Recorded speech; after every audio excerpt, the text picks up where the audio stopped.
What it do, YouTube, and welcome to the AOVI Clan channel. I am Nessinator1, and I'm back in your eardrums to give you guys another gameplay commentary about Call of Duty.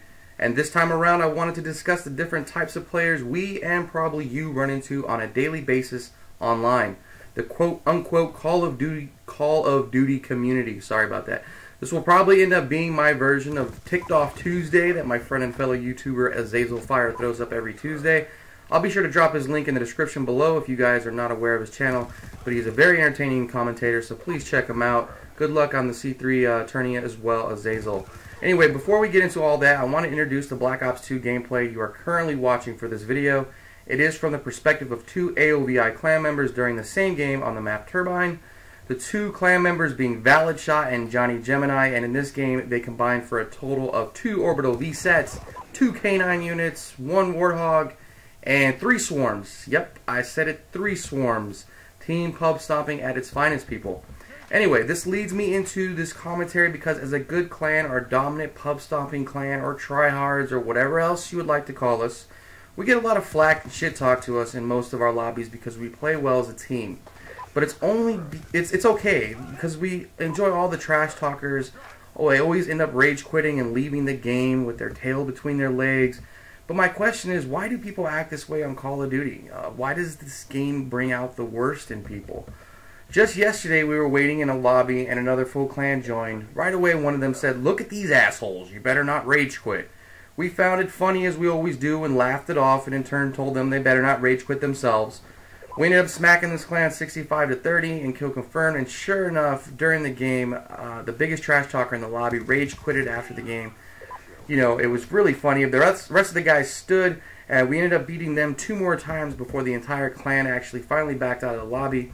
But I can only imagine what players like this say to people in lobbies they're beating. So it does feel pretty damn good to give some vindication to those players, to put these players in their place and let them know they are not that good at Call of Duty, that, you know, they're not as good as they thought they were. Another example was today we were playing Ghost when 3 good players, I would say with KDs of 2.5 and higher, joined our lobby, and again they were quick to start dissing, you know, and dishing out the insults.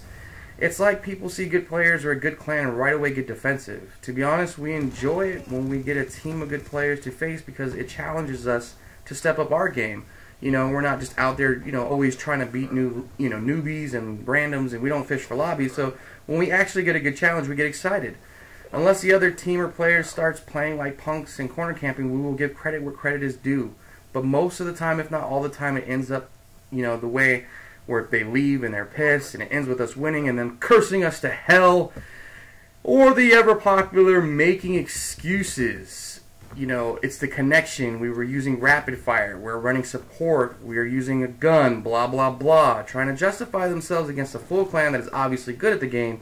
But instead of giving credit, these COD snobs only complain. And to them I say, please man, we've heard it all. You know, the lag switchers, the hackers, the modders, the boosters, the corner campers, trollers, and the rage quitters that dashboard when they are losing so everyone is kicked out of the game. By the way, can we get that fixed, Infinity Ward? Can we get a patch that migrates the host more efficiently so we are not continually kicked out of the games when crybabies rage quit? Just a question, but please consider it. Anyway, are these really the players out there today? My personal favorite is the high KD lone wolves of the game that complain to us after they lose. Reality check, son. This is a team game, and the team of players that is equal to your skill that you are playing is not going to lose to one guy. So get over yourself. Then you have they usually have the audacity to praise themselves because they didn't go negative, or they were able to get the top of the leaderboard for one game. It's like, really, I can see where I can see why you're a lone wolf. You care more about your personal stat line than the win, and you think that you're God's gift to the game, and you don't care about your teammates. You know, they usually kill you after you kill their teammates, so they're kind of the hyenas of the game, I call them, the guys that scavenger. You know, once their teammates die, they shoot you, and they try to, you know, do that every time they look at their radar. Okay, my teammate died, so they go to kill you. But instead of making their own path and trying to blaze their own path forward and helping their teammates out, they just scavenge kills from their teammates' deaths. And, you know, these are the true definitions of randoms to me. The lone wolf guys out there with the high KD that think they can go in and beat any clan or any player at any time. You know, it's a relic of a time pass, if you ask me. And they're true definitions of randoms, like I said, because they're a random player that plays by themselves and they win in noob lobbies. So, random. So, but overall, what I've learned in every Call of Duty I've played so far is that the biggest talkers in the lobbies, the biggest egos in the lobbies, the biggest snobs of the game are usually the weakest players. They're usually the guys out there that, they think they're entitled to win, and they think they are, hey, if anybody else wins, we're cheating, they're modding, and they're, whatever the case may be. It's really crazy how it works out there. In the end, I would say we all deal with the good, bad, and the ugly in this community. But it is up to us out there to play the game right and push to be honest players that can keep some light going at the end of the tunnel, because there is a flip side to the coin of all of this. And I don't want to give the impression that I think every player of the game out there is a bad player. But some things you have to accept, because I would argue there are more schmucks. They far outnumber the honest players of the game. But we've had the privilege of meeting really cool COD players here on YouTube. Norfar, Azazel Fire, Mr. OG Dev, and the WAOL Clan. I want to thank all you guys for your support. Wolf Silver. There's a lot of people that we've met here that we've become friends with, that we've even played with online. Ray Nice too. Sorry I didn't mention you. Darius. All of you guys that continue to support us and continue to watch our videos. We really appreciate it, and those are the type of players that we enjoy, because we like to talk to players like that, give them tips, let them know what classes we're using, and it doesn't even have to be titled as tips, but more or less just, let's share information, go back and forth on what's working for us at the time, or what we like to play in the game, and that's what we wanted to do in this whole thing, and that's the third swarm right there. So I hope you guys are enjoying this video. Wait a minute, is that the third? That was the second, I think. Anyway, so we are a rare breed, I should say, of player out there, and I think it's important that we stick together, and it's important that you guys know that you have our support. We are not just some clan out there that's trying to make enemies and pub stomp people and piss. I mean, obviously that pisses people off. It brings out the worst in people, but we don't really care about that, because we're just going to continue and do our thing. With all of the hackers, like I said, and modders and cheaters out there that are on YouTube and that are online, I think we're the least of your worries. We're just a team that plays well as a team, and we're proud of that. So, again, thanks for all your support.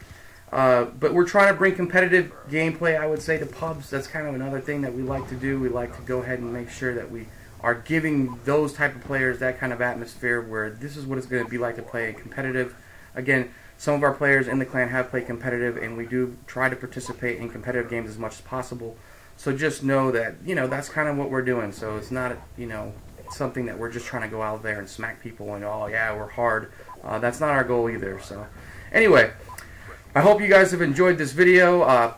Diamond Division Clan Wars is approaching. It is coming up this Friday, Saturday, and Sunday. Hopefully this one does not glitch out on us, and the app goes smoothly, and we're able to go ahead and put up a win for the Diamond Division, a straight-up win. We're really looking forward to it. We're going into it with 19 members on our clan roster instead of the original 26 that we had.